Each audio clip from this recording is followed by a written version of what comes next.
Enki Ankarian was born with the soul of the Enlightened, instilling in him an insatiable hunger for new knowledge and secrets that are hidden from the common folk, a trait that he shared with his twin sister.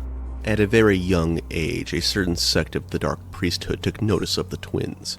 Shortly thereafter, the Dark Priest removed Enki and his sister from his parents and inducted them into their sect. The twins lived up to their potential, and after just a few short years, they were ready for their ascension ceremony. Typical of such occult rites, Enki was pitted against his sibling. Each was handed a ritual dagger and challenged to fight each other to the very last breath.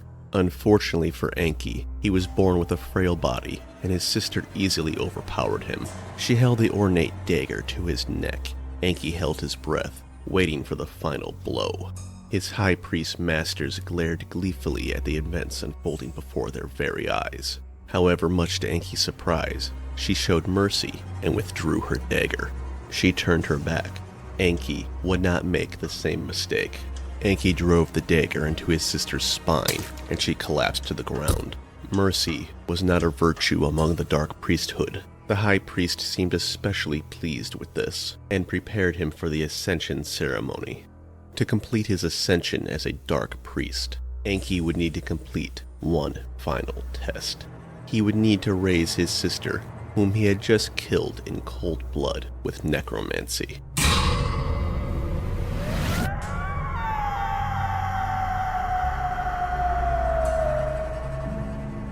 A simple task that Enki completed with ease and without any hesitation.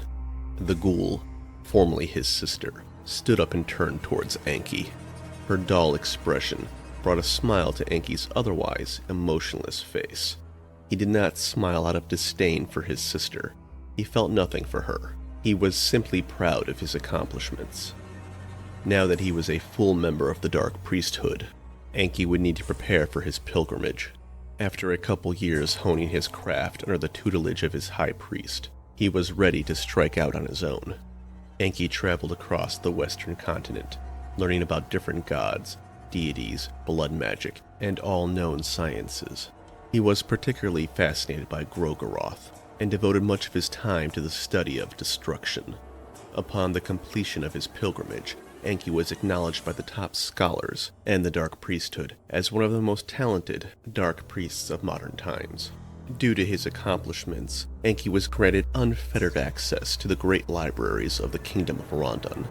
Now he had the whole of all known history and science in his grasp, but after years of study, with all of man's knowledge at his fingertips, he could find no satisfaction. Man's knowledge was not enough. Sinking into a deep depression, Enki ultimately decided to sacrifice himself in the name of Almur. As he hung, nailed to the Dark Priest's sacrificial altar, Enki cried out to Almur,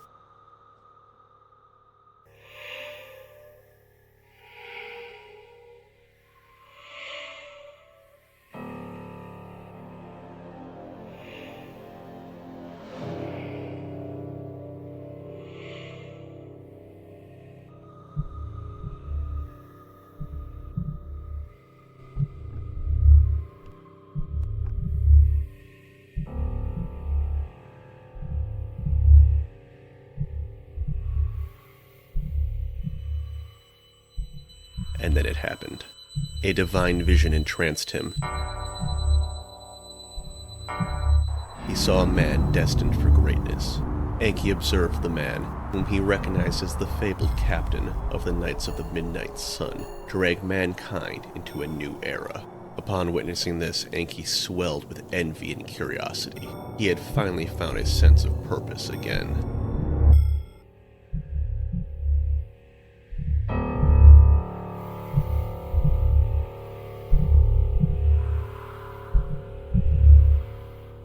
Armed with this knowledge and newfound purpose, Enki rushed as fast as he could to the notorious dungeons of Fear and Hunger, where Lagarde was imprisoned. He had to learn more.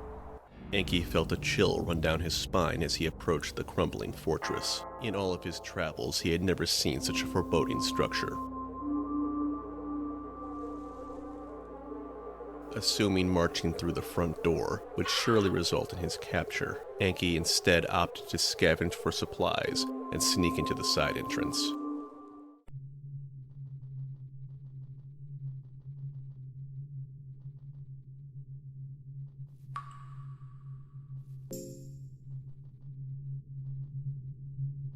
Enki paused for a moment to admire the deep grooves carved into the cobblestone floor. It was the symbol of an obscure old god, the god of the depths. No doubt the dead man's blood was drained into the old god's mark. Enki wondered if whomever had performed the ritual received the old god's favor. Enki felt the strange, otherworldly being trying to force itself into his mind. It failed, of course, but the creature left a vague impression of a blasted hellscape that was bathed in green light in his head. That was a curiosity that Enki would have jumped at ordinarily, but given the heaps of death littered all around, Lagarde may not be long for this world.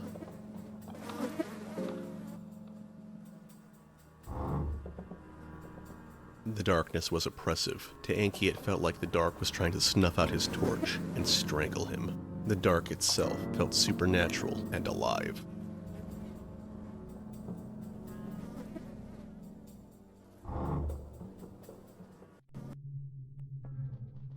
Cave gnomes? Enki had read about them, though he had never thought he would see one.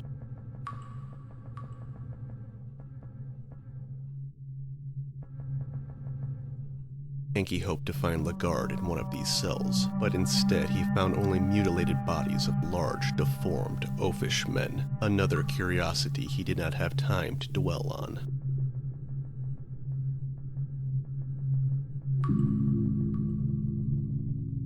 This brute was even larger than all of the other dead ones. He could easily snap Enki's frail body in half with just its bare hands, to say nothing of its rusty morning star. But Enki was far from helpless. He would slow the savage with a trap and then unleash his blood magic upon it.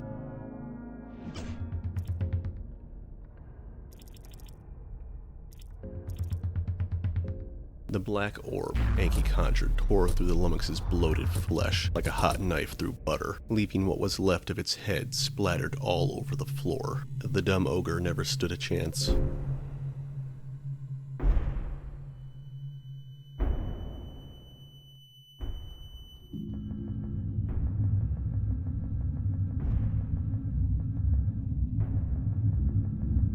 Enki had seen a man lying on the floor in one of the cells. With the key he had found, he could determine whether or not it was Lagarde.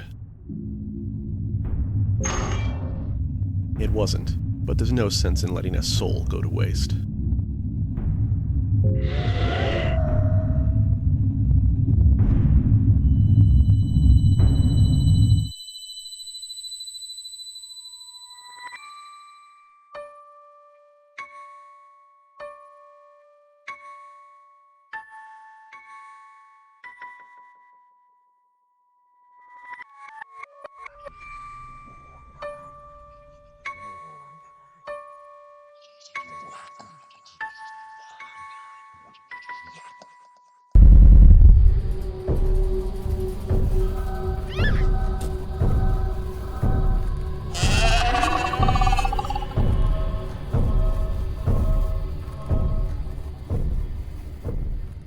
Enki was enthralled with what he had just witnessed. Had he seen the lost city of the gods? That was Nilvan, the Endless One, without a doubt. Was she claiming the reign of the new gods had ended? Was she referring to the era Lagarde would usher in? And what of the mountain of corpses and that girl? It felt like she was being swallowed up by some older presence.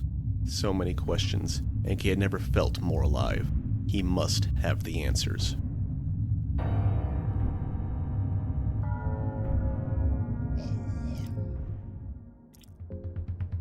Ripping the soul out of the twisted ghoul was child's play. It was in terrible condition, not worth raising again.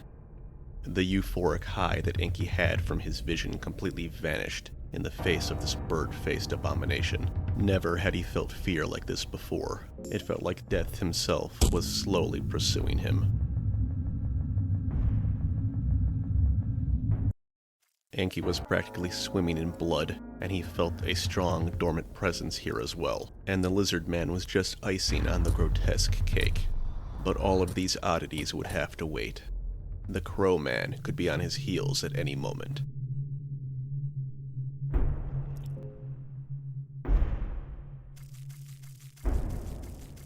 The ramshackle elevator caught Enki's attention, but he felt it would be better to gather more information before diving headfirst into the depths below.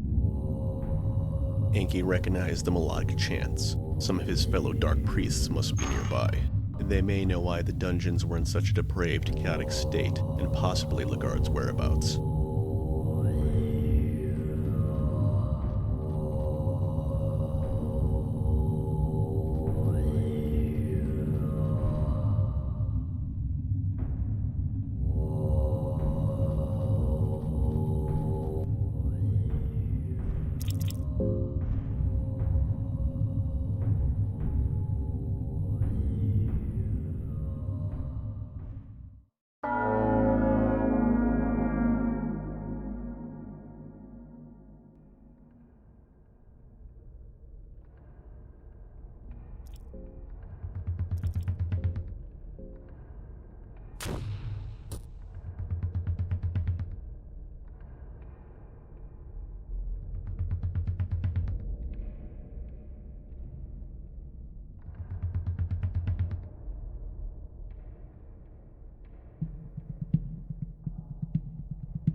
Enki was impressed with the horrid little troll's pain tolerance. He never made even the faintest sound while under his knife, and didn't spill any information either. Hopefully his notes would be more forthcoming.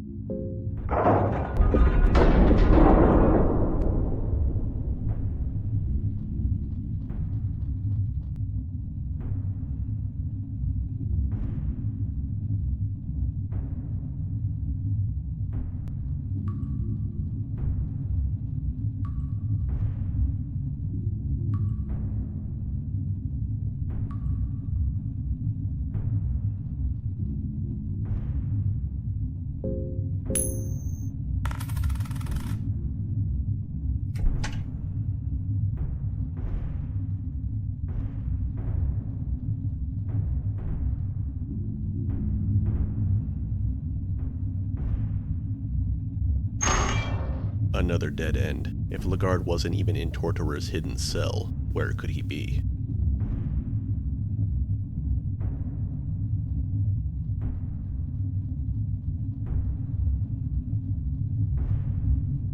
Much to Enki's chagrin, his fellow priests had all been killed during his short stay in Torturer's private sanctum. The first body was completely mangled, and his eyes had been plucked out. The second one's head had been crushed into paste. The final one's head seemed to have been impaled with tremendous force. Something truly formidable was roaming these crumbling halls. Enki couldn't help but assume it was the crow-faced thing with the massive great maul in place of an arm. He would need to be cautious, or he could share the same fate as his brothers of the Dark Cloth.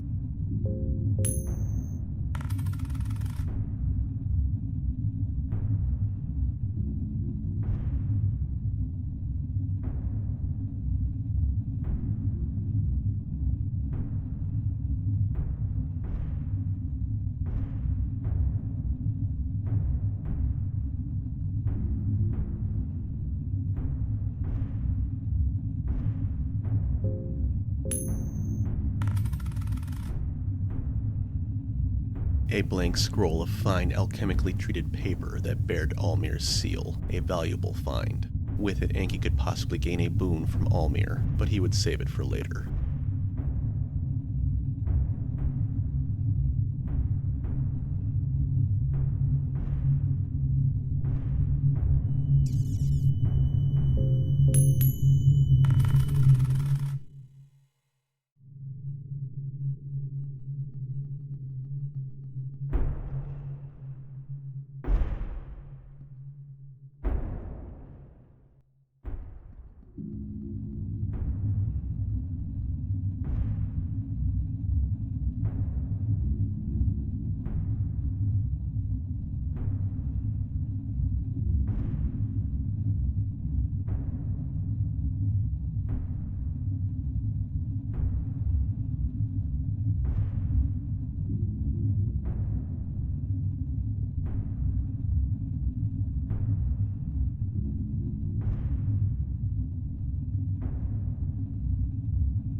A pristine ritual circle, perfectly balanced between Almir, Sylvian, and Gro-goroth. A true work of art. The one who drew it must have been a genius. Enki would put it to good use, by sacrificing his own blood to Gro-goroth.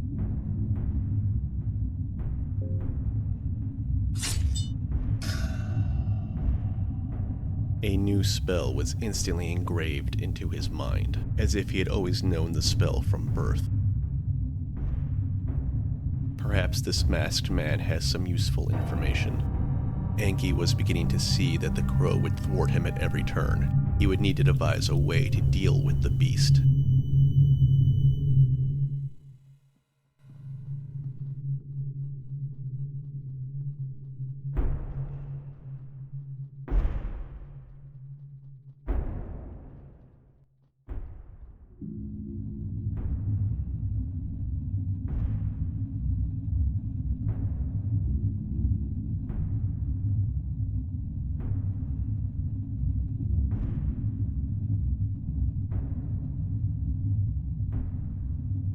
The statue of the new gods was poorly maintained, not unlike the rest of the prison.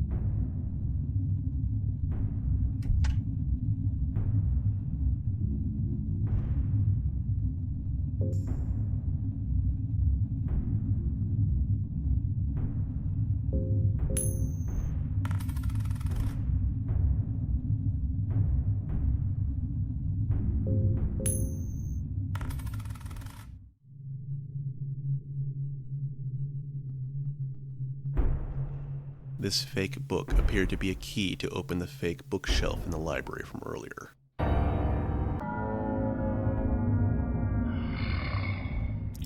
But Enki would need to deal with this odious, misshapen brute before he could investigate that. It was unclear why so many people had grown so large and deformed within these walls.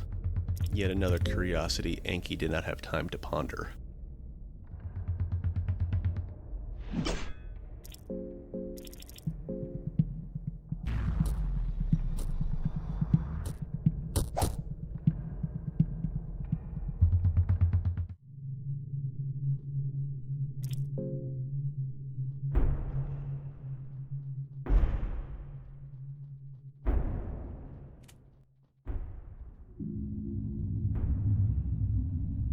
Lagarde was not listed among the inmates. Someone high up in Rondon's chain of command must not want him found.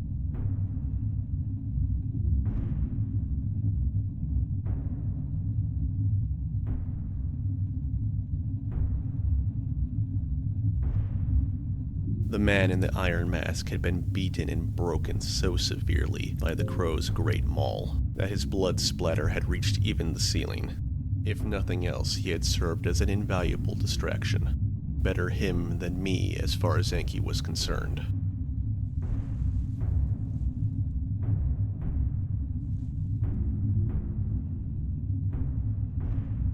A dark priest had placed a seal on this door. There must be something valuable behind it.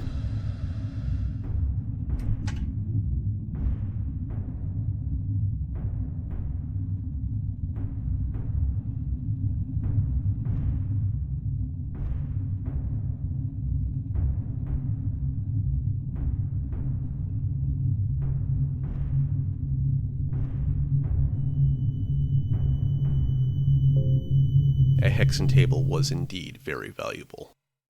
Thanks to that prisoner's endless soul, Enki had acquired Nilvan's favor, and instantly learned skills that would normally have taken years of practice to master. And all it cost him was a few stones that he had sealed some souls in.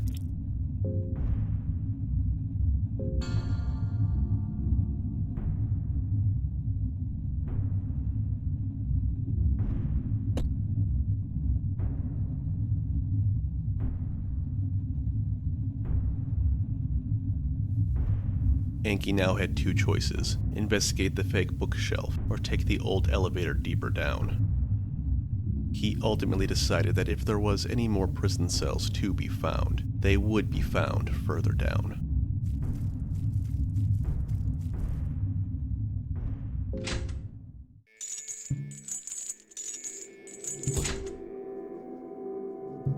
The floors above were bursting at the seams with rotting bodies.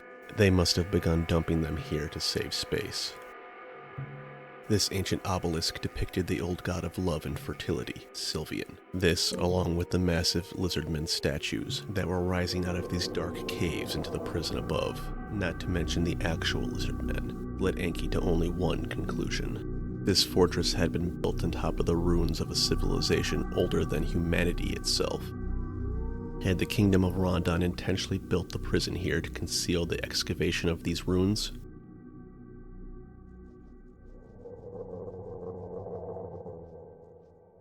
The presence of the old gods was stronger in these dark depths, more vivid than any place Enki had visited on his pilgrimage. It is probably no coincidence that Lagarde was sent here. Perhaps he is meant to find something long forgotten by humans buried in the bowels of these dungeons. Could the key to bringing about the new era he had witnessed, while hanging on Ulmir's altar, be hidden in this darkness?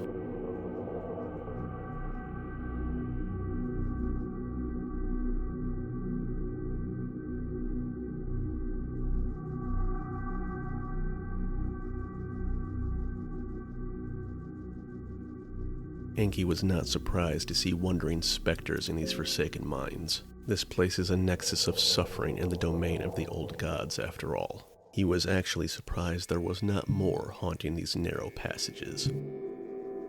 These men had given themselves, body and soul, to Gro-goroth.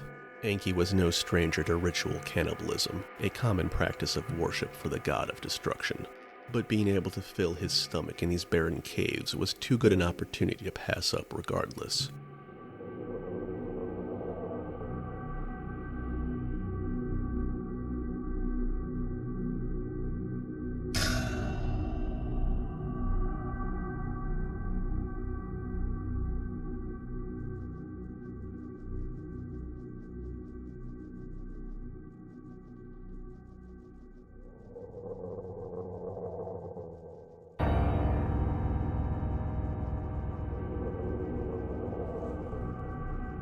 This amount of the Forsaken Dead better aligned with Enki's expectations. They were certainly an inconvenience, but Enki did take some gratification in being correct. A massive, throbbing heart. It would be no leap in logic to suggest the dungeon itself was alive. The ground on which Enki walked was the flesh of some monumental creature, maybe even a god.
With Lagarde dead, Enki was confused by the vision that had led him down here. But perhaps Lagarde's destiny was up for grabs. Knowledge, glory, and power were buried down here.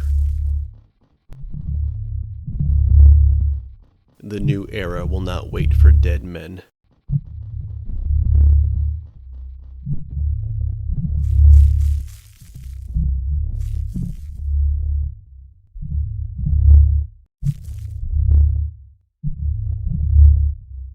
Regenwalder hesitated to slice open the grotesque heart, but he was past caring about trivial things like his own life.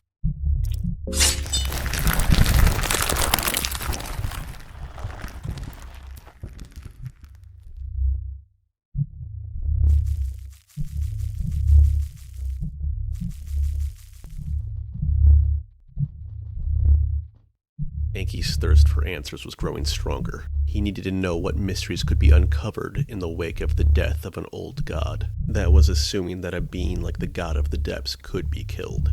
But Enki was more than happy to experiment.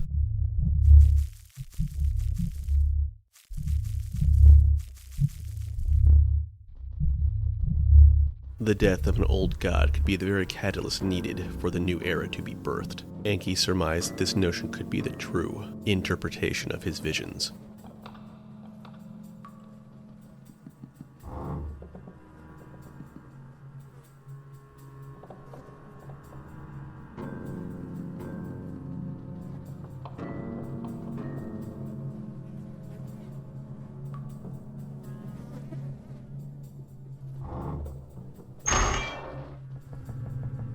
It was clear to Enki the reason so many guards were already dead when he arrived was because Regenwalder had killed them. He would be a valuable asset, one he intended to further enhance. As fate would have it, there was a fine suit of armor just waiting for a strong warrior to don it.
The armor would not only protect Regenwalder from the monsters that infested every dark corner of the dungeons, but it would also ensure his reliance on Enki's magic, exactly as he had planned.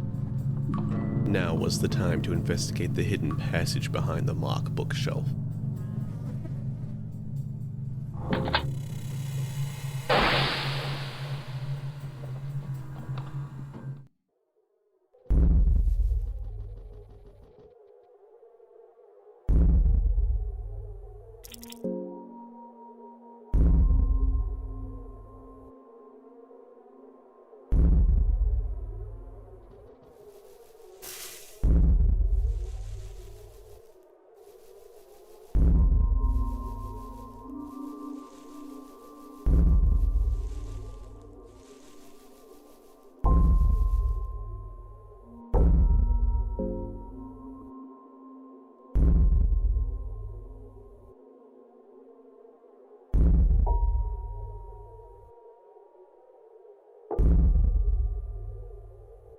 Enki felt refreshed. Sylvian's favor had rejuvenated him.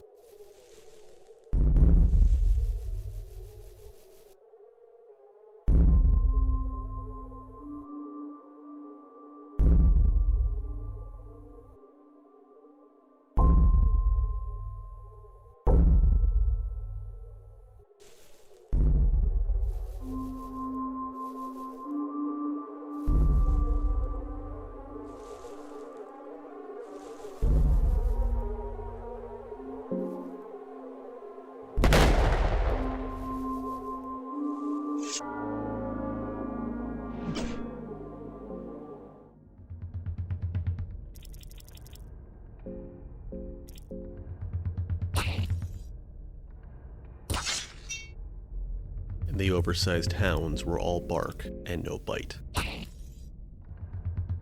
The dark influence of the god of the depths was becoming more apparent. It must have corrupted the guards into misshapen cannibals, but it affected not just the fauna, but the flora as well. Even these plants on the surface have acquired a taste for human flesh.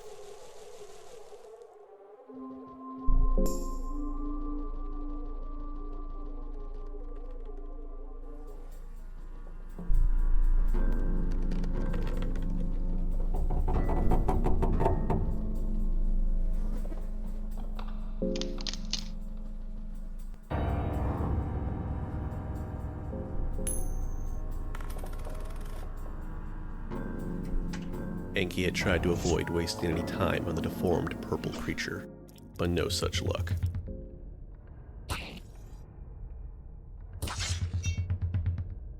At least they were slow, weak, and easily dispatched.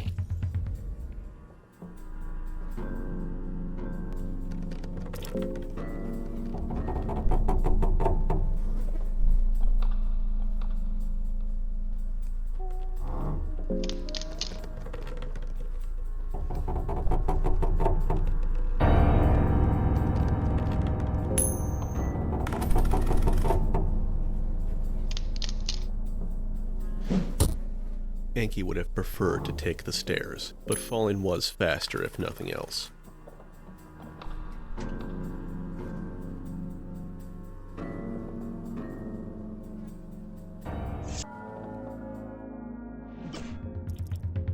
This unnatural underground forest was proving to be completely infested with unnatural mumbling freaks.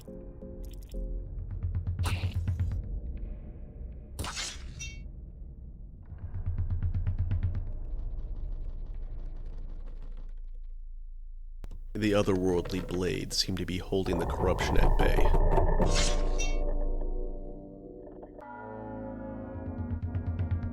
The ghost had got the drop on them, but Regenwalder quickly dispelled the apparition with its own blade.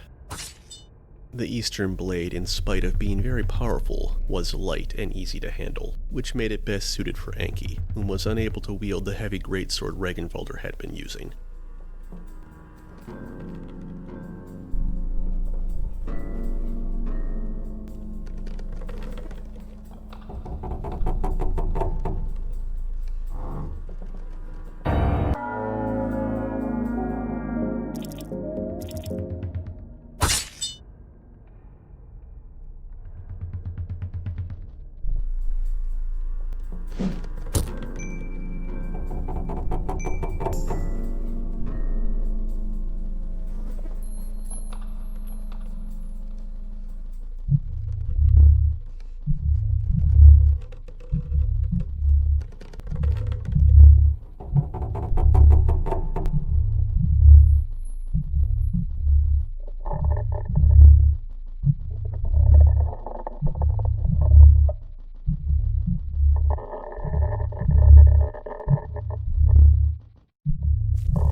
The dungeon shook even more violently than last time, but it wasn't enough to kill a god. There must be more vital organs waiting to be sliced open.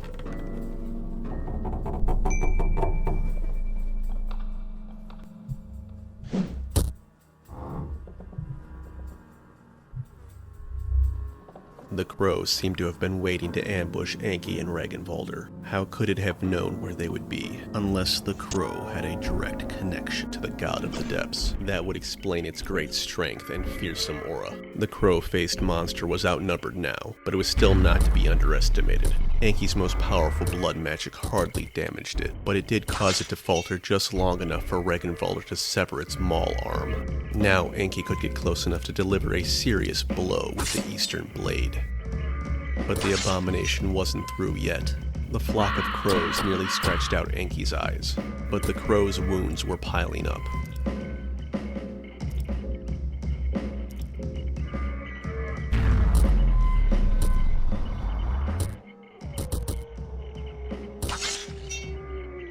With its dying breath, it tried to peck off Regenwalder's head, but the Penance armor proved too sturdy. The Dark God's herald was dead at last. Its soul radiated great strength. The crow, in a sense, served Enki now. His soul filled Enki's tired body with the strength to carry on the search for the next beating heart of the dark deity.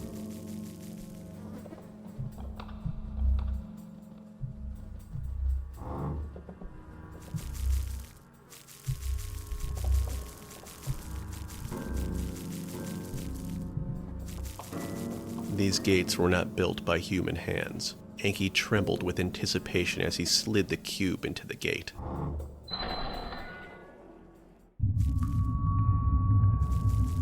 These primeval edifices felt almost nostalgic, as if Enki had seen them before.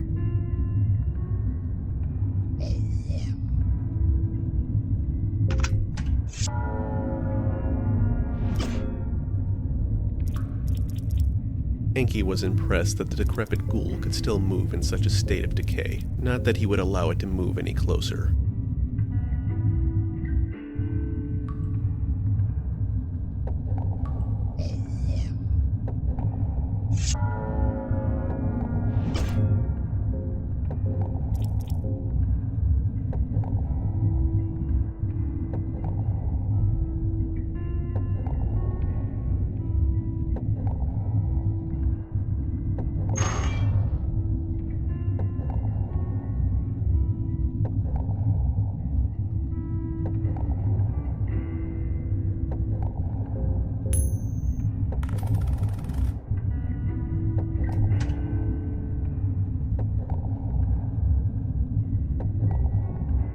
The strange device piqued Enki's curiosity. He could not help but wonder about its function.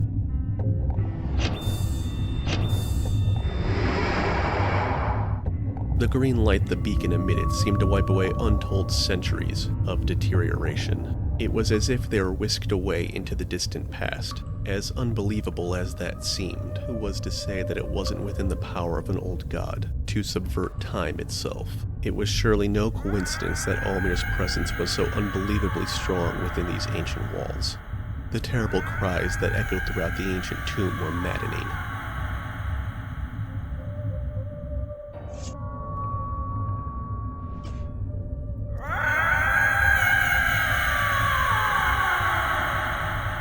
This mutilated red giant was the source of the agonizing cries. It should be put down for everyone's sake.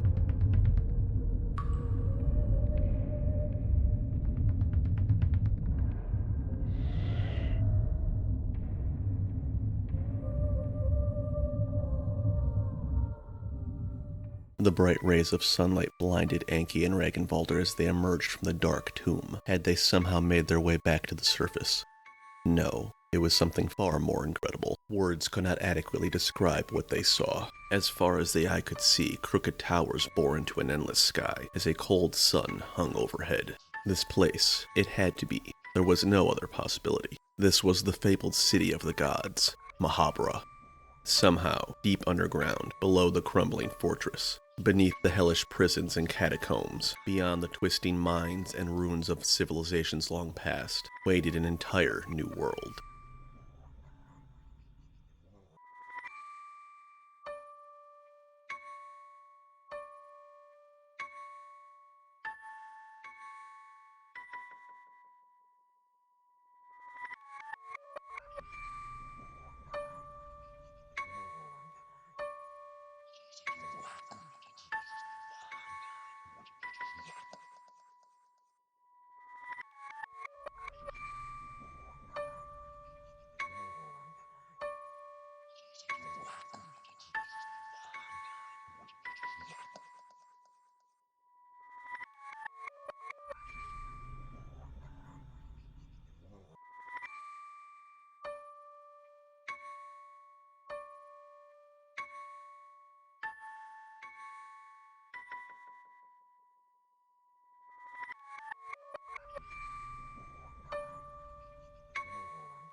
Buried underneath the rotting dungeons was the grand city founded by the gods of old, the very place where Almir had ascended, and the seat of power of the new gods.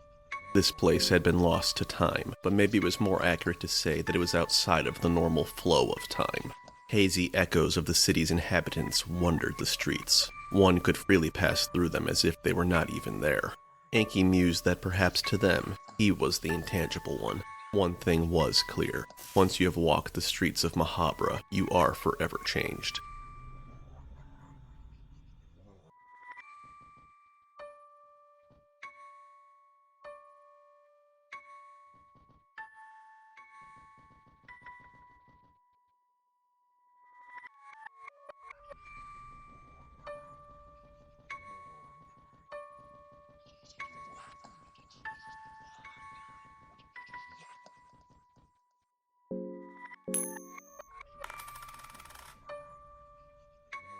The strange metal statue was actually alive, but its movements were slow and somewhat stilted.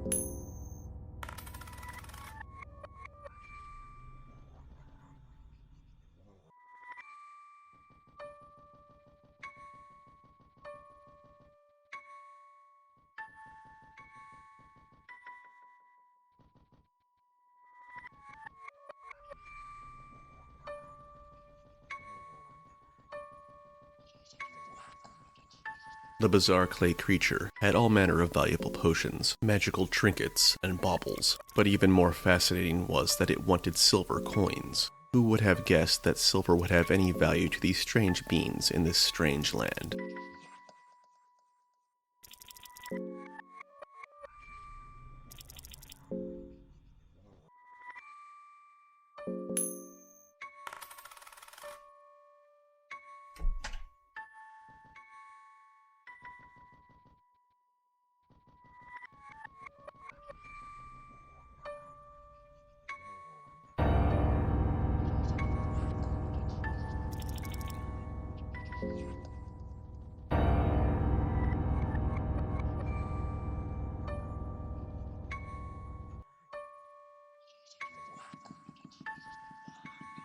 Of the many unusual organisms roaming the city, none were more grotesque than the insect-like men that could be seen crawling along the walls and streets.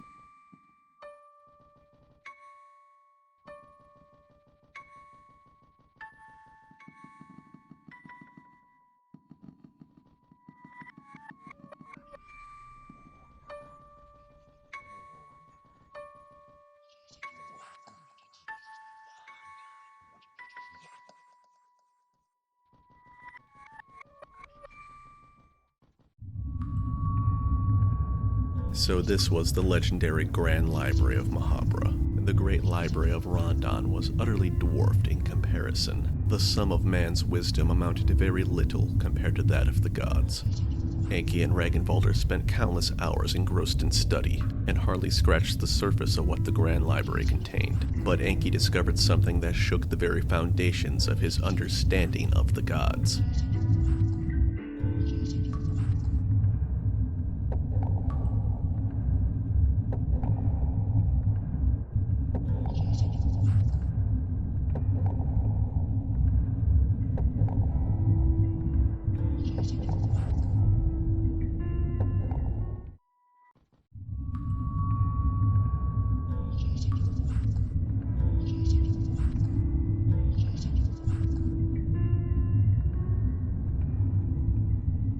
Valtiel was not the only new god of enlightenment. He was merely the last in a long line stretching back for untold millennia. But if this was true, how had he never heard of any of these other new gods aside from Batel and Nash-Ra?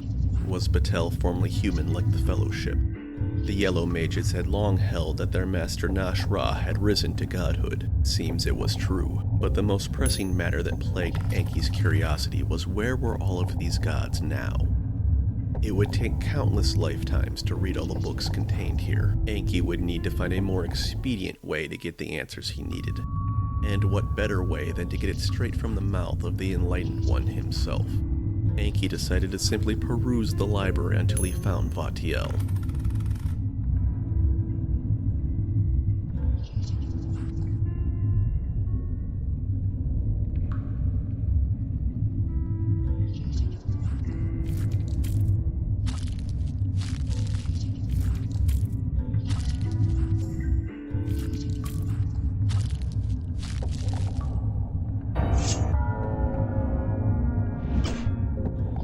These unsettling, childlike creatures bared an uncanny resemblance to Vatiel.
Vatiel's presence could be felt all around them. It was clear that they were being observed by the new god. It was almost as if Vatiel was hiding, but what reason did a god have to hide?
Enki felt that this puzzle was rather simple and quickly deduced the solution.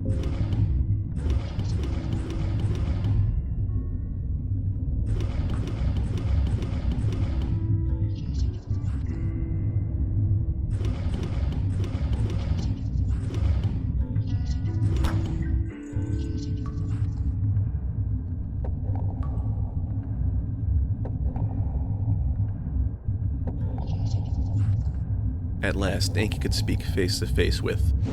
Well, that was unexpected. Perhaps Vatiel was really avoiding them after all. A massive disembodied head rose from the darkness. Its expression was frozen like stone, as its large exposed brain gently twitched. The thing's aura was ominous, and its intentions were clear. Vatiel meant to kill them.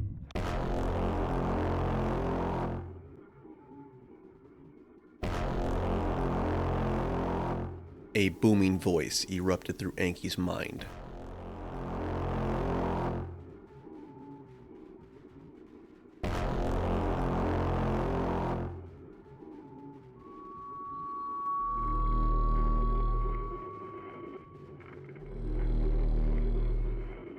Vatiel's cowardly actions and words were not what Enki was expecting from a god. This filled him with confidence that he, a mere human, could kill a so-called god.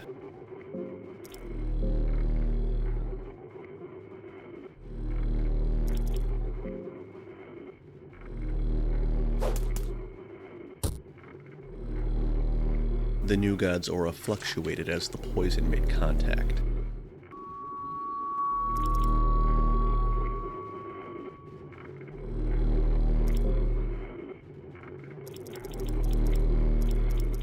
Enki felt assured that he could rob the boastful god while he was weakened by the poison, if for no other reason than to add insult to injury.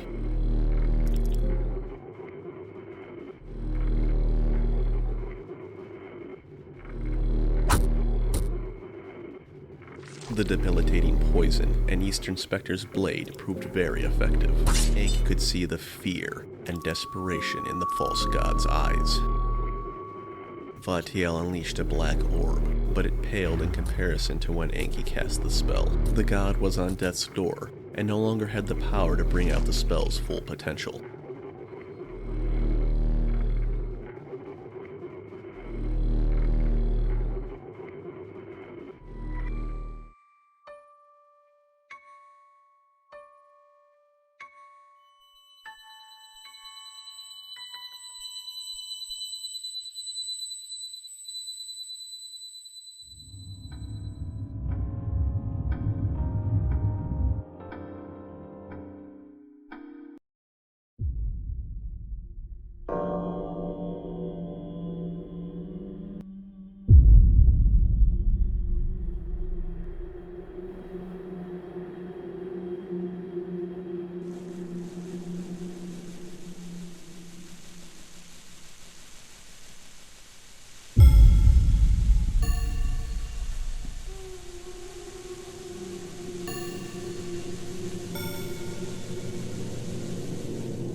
Enki felt dizzy, but that did not stop him from browsing the many shelves. But he could not focus on the books, not with that vision fresh in his mind. Unlike the other visions, this one left Enki drained instead of invigorated.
The ghoul was a simple creature, not suited for complex tasks, but it was loyal, and another set of hands was welcome when combating the myriad of hostile things lurking in the dark.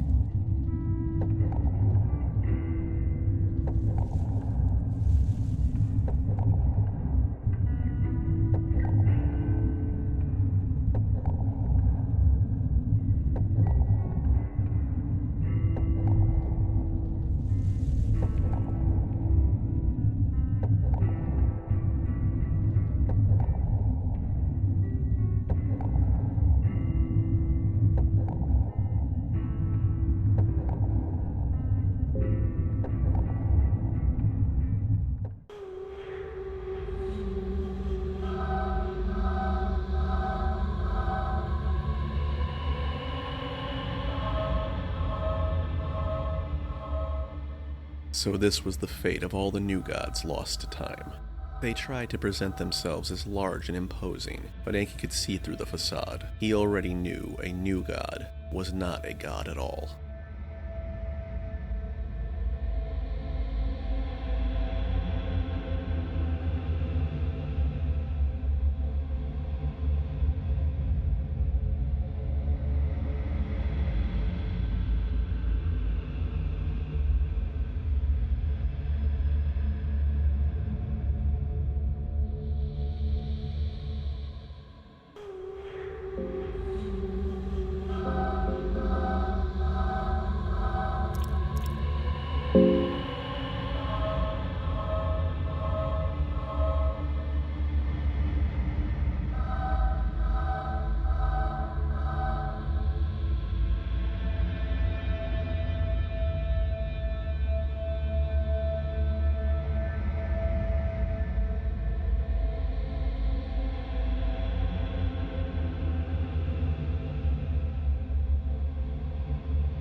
It was the same kind of creature as the one inside the tank.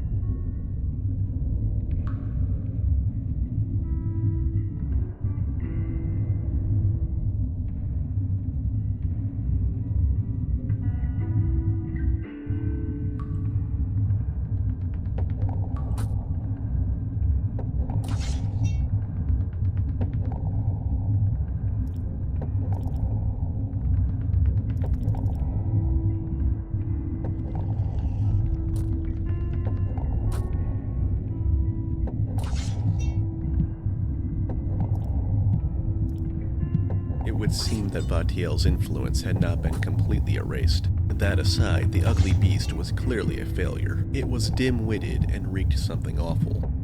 And to top things off, it lacked a soul.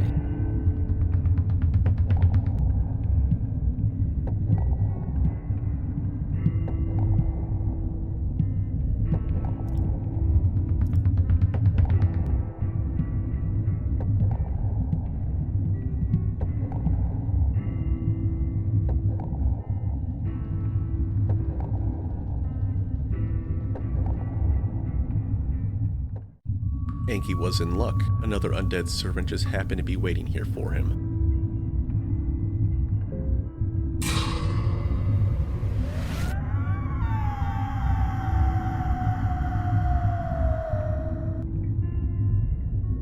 Now the search for the remaining hearts could continue.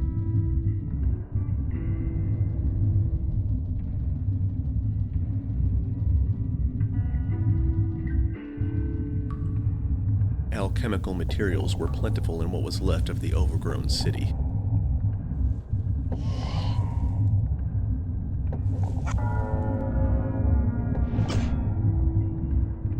The withered thing had a menacing air about it. Enki could tell that it was a practitioner of blood magic like himself, but with their superior numbers, preventing it from casting a spell was a simple task.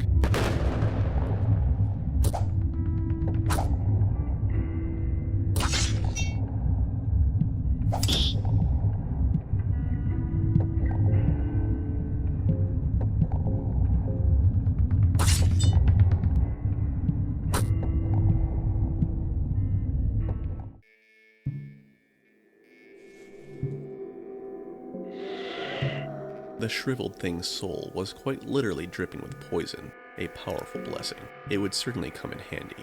Fatigue was starting to get the better of both Regenwalder and Enki now, but Enki had the worst of it. He was exhausted from both raising the dead and constantly maintaining Regenwalder's bodily well-being. They would need to rest soon.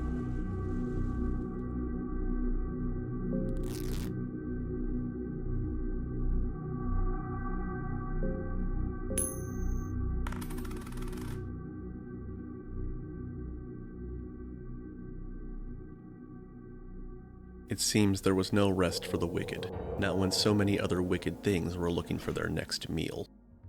Enki could sense two souls intermingled within the foul beast, a product of Sylvian's marriage of the flesh.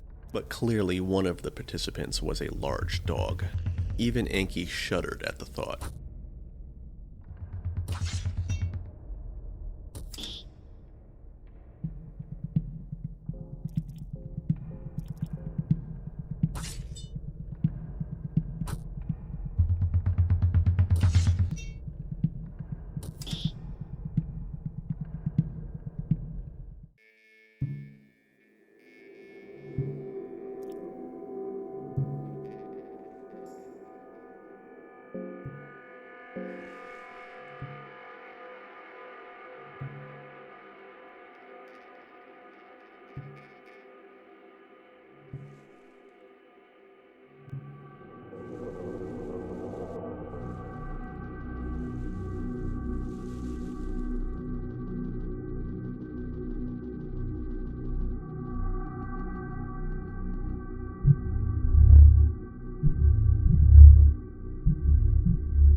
Finally, Enki had discovered where to find the next heart. His hands trembled with anticipation, but perhaps it was just his exhaustion.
The crippled figurine posed little threat to Enki and the others. It seemed Enki had wasted his time preparing for this battle.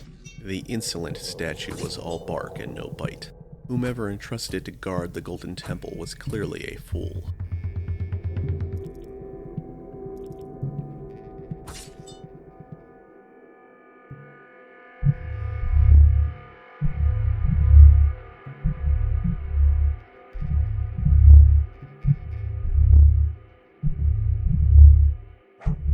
Enki felt a weak presence residing here, not unlike that of Vatiel after his defeat.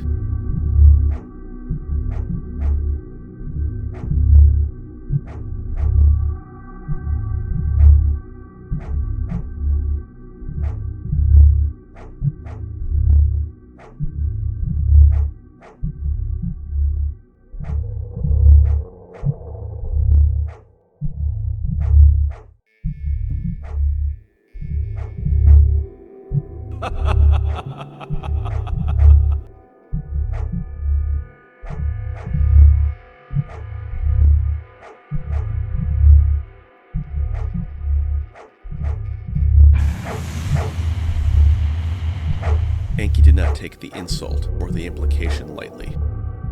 The decrepit new god got what he deserved as far as Enki was concerned. There was bigger things that needed Enki's attention anyway.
Both Enki and Regenwalder stood stunned for a few moments, as they attempted to grasp the significance of their actions.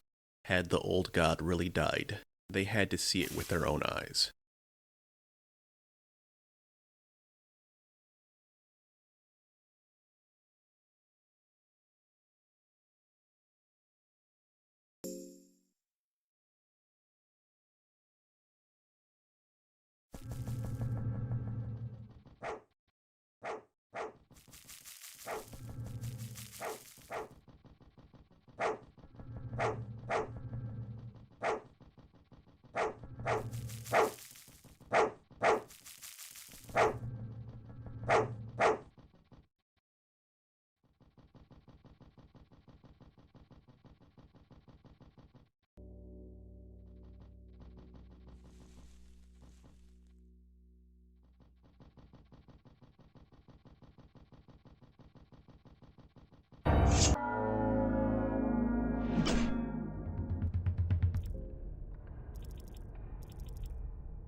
The maggot-riddled beast was an annoyance Enki did not have the patience to indulge, like the previous one. But at least it allowed Regenwalder to test how potent the soul of that dried-up cackling husk was.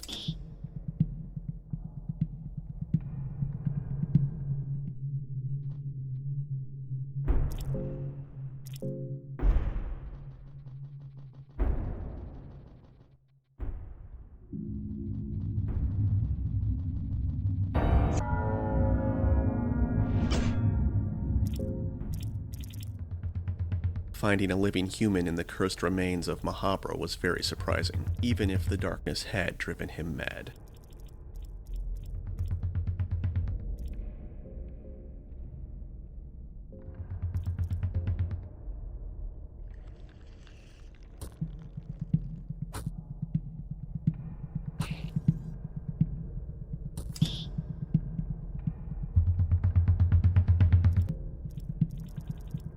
The Dark Knight was evidently very formidable, but he could not stand before Enki and the others, especially not in his current state of mind.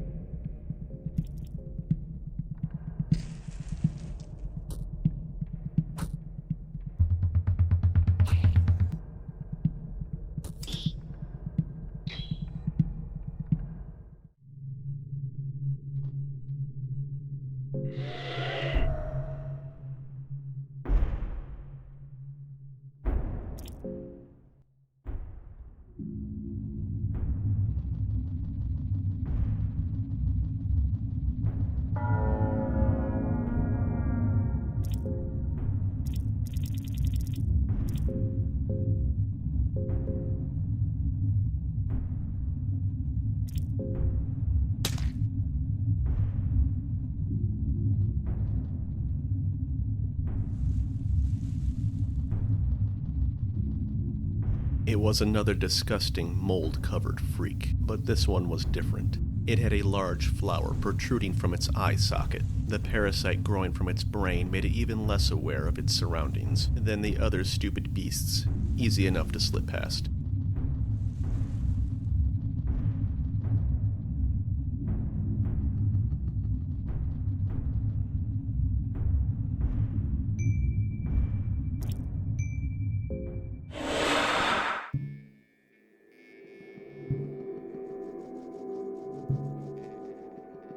Although Enki had never been to where the main body of the Dark God rested, he instinctively knew the way, as if some higher power was guiding his steps through the twisting tunnels.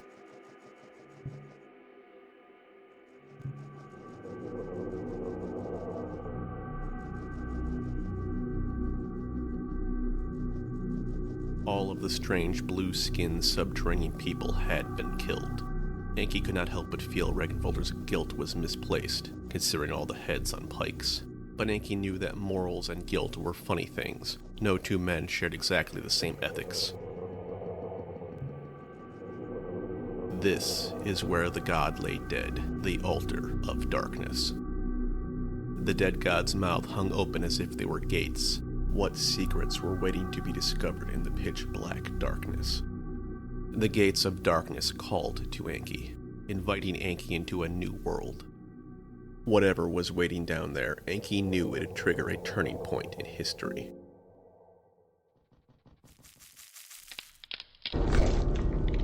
The gates had slammed shut.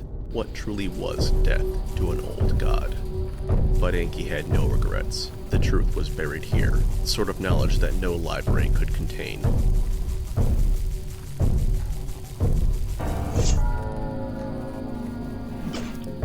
It was another marriage of hound and man, like the one that had stalked them in Mahabra. A strange coincidence. Fascinating, really.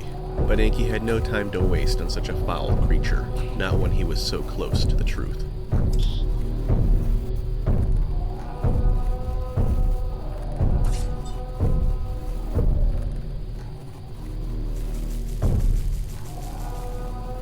The traps here were more deadly than any in the dungeons above. A single misstep was certain death.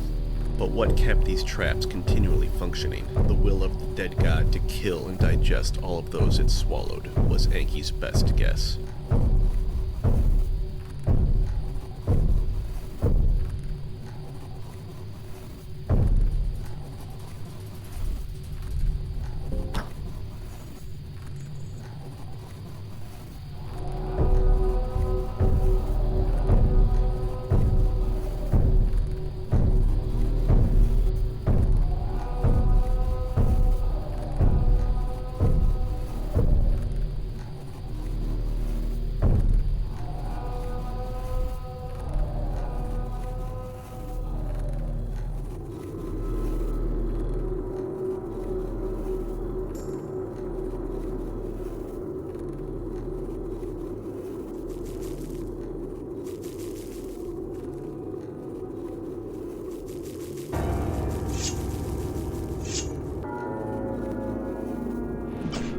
The sheer number of abominable marriages roaming the dead god's guts could no longer be explained by happenstance.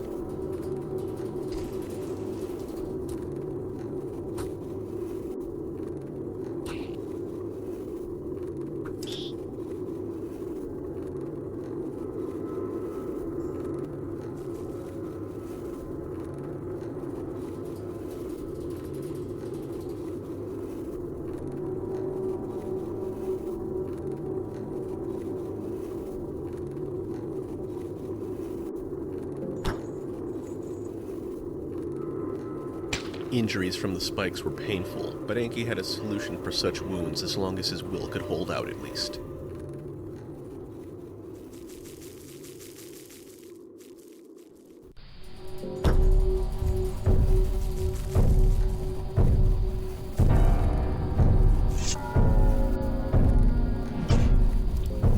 It would seem there was no end to the hungry maws seeking to devour them, but these pitiful creatures would not stop Enki. He had come too far.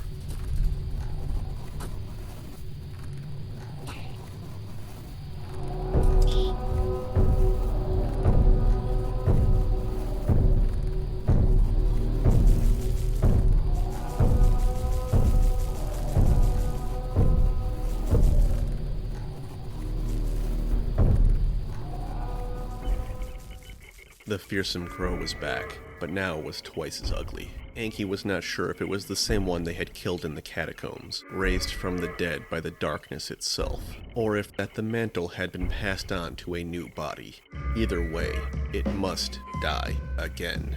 Enki quickly cast a spell to direct all of the crow's focus on Ragnvaldr, allowing himself and the undead to attack more boldly.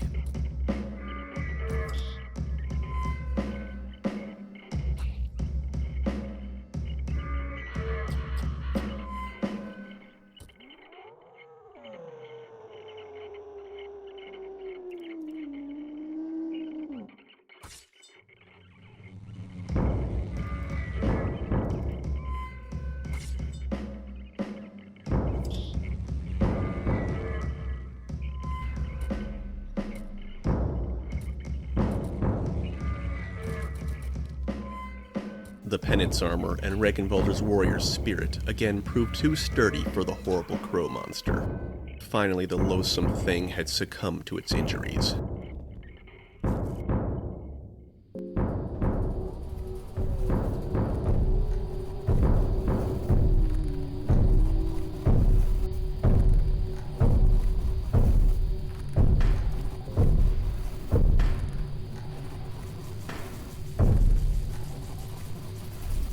massive boulder was as comical as it was deadly. Did a strange deity like the god of the depths have a sense of humor?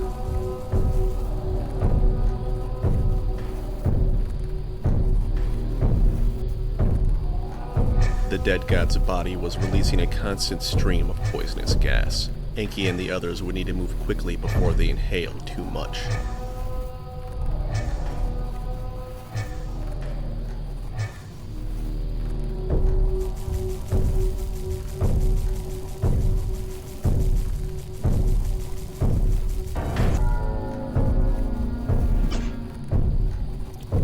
Yet another disturbing marriage that one would not expect to see. Enki had not come across any of Sylvian's ritual circles down here. Perhaps this deep inside of the god of the depths, boundaries break down, and what separates one creature from another is eroded away, allowing desperation and lust to merge flesh in a darker way than Sylvian had intended.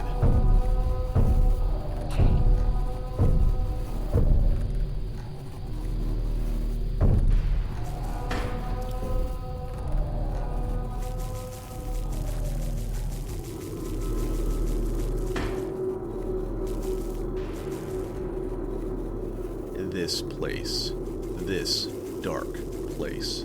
This is the place where the mountains of the dead have gathered. The heart of darkness. The place from the vision. Enki had finally found it. A primal fear began to rise up in Enki and Reginvalder. Something unfathomable was emerging from the darkness.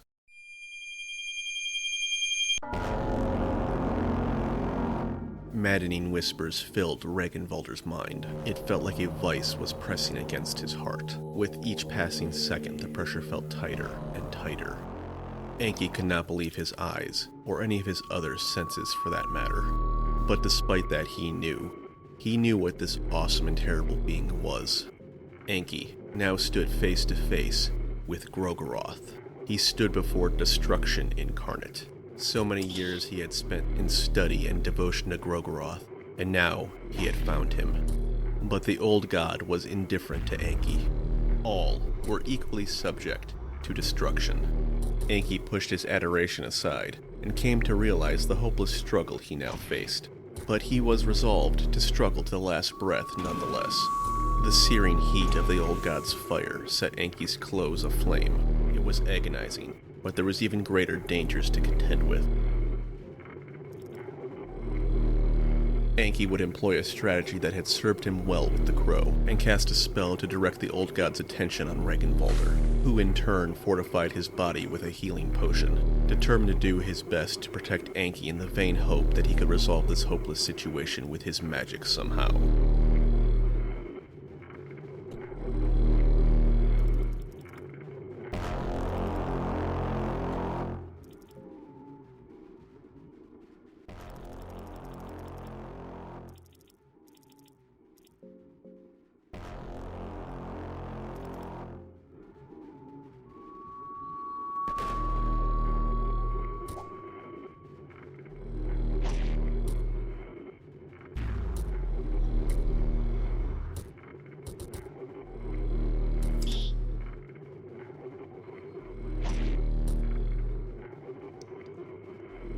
Enki knew he needed to put out the large, burning eyes covering the old god's body, lest they all be incinerated by Gro-goroth's gaze. Reginvalder followed Enki's lead and hurled another explosive in hopes of blinding the old god. The many explosions seemed to be working, if slowly.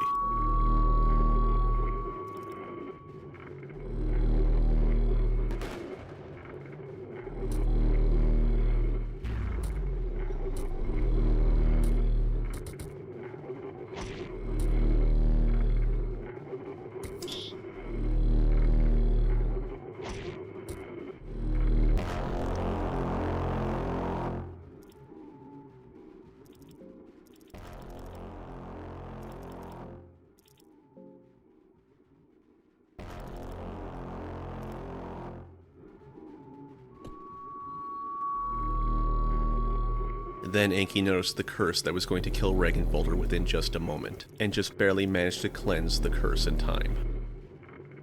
Reginvalder's giant rusty saw's gnarled blade dripped with the virulent toxin of the withered witch's soul. Even a small wound delivered by this saw would without fail kill any living thing. But against a real god, Reginvalder had little confidence in the poison.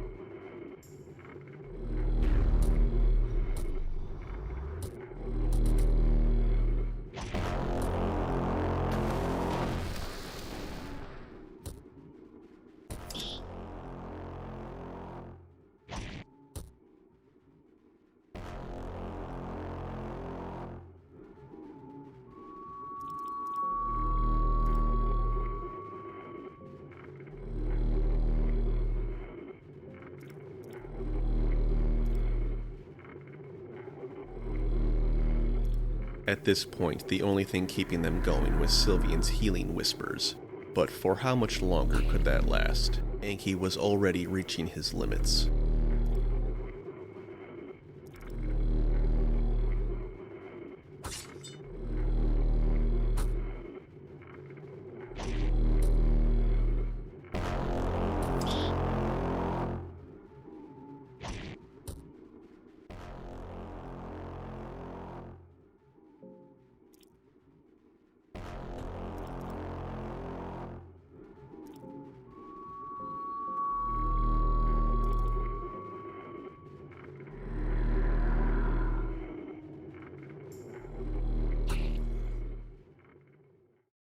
Then suddenly, Gro-goroth ceased his assault, and all of the damage that was seemingly inflicted on the old god's body vanished as if it was never there. And then he spoke. Why do you resist, human?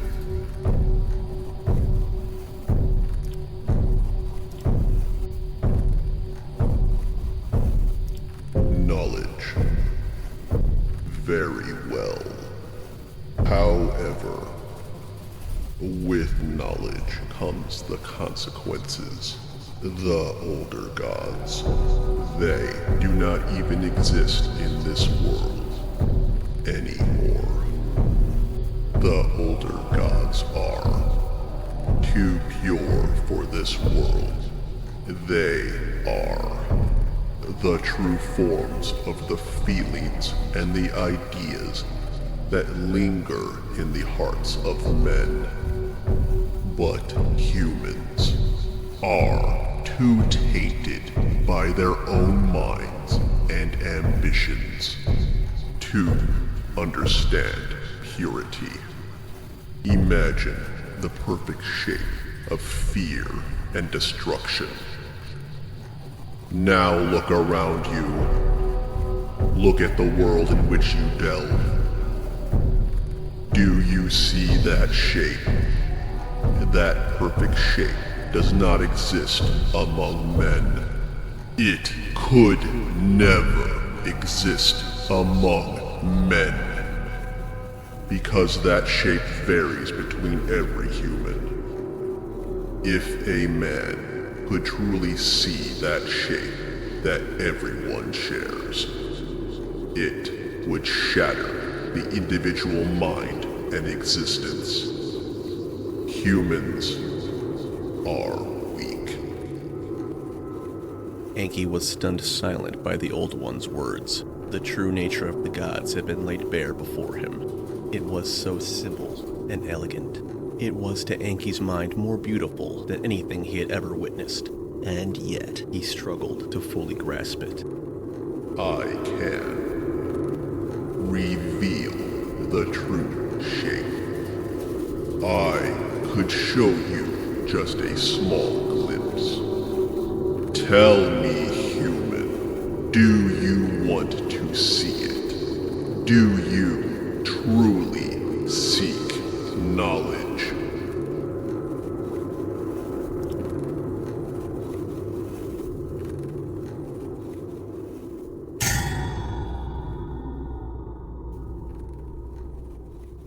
Enki could not comprehend the perfect shape of destruction that the old god had revealed.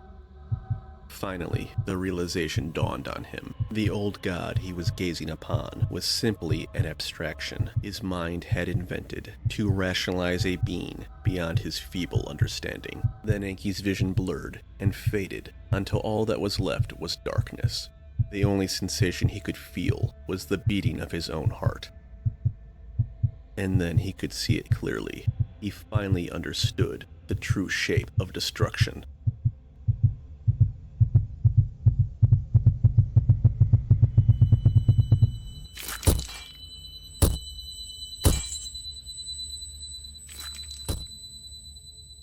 Despite being hardened by the horrors of the dungeon, nothing could have prepared Enki for this primal feeling. Enki recalled his entire life in an instant. Now he knew, from the very moment he had laid eyes upon the ancient fortress, his fate was sealed.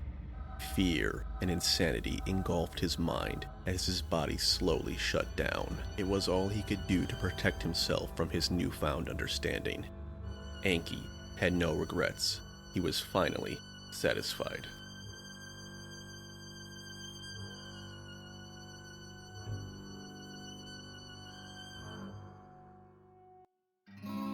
Enki never escaped the dungeons of fear and hunger. No one had ever heard from him again. The renowned dark priest had simply vanished from the world without a trace, as if he had fallen out of the history books altogether. Enki's long quest only gave hints about the greater scheme of things. He had learned just a minute fraction of the secrets that the ancient world held. But even that was more than what any human could endure.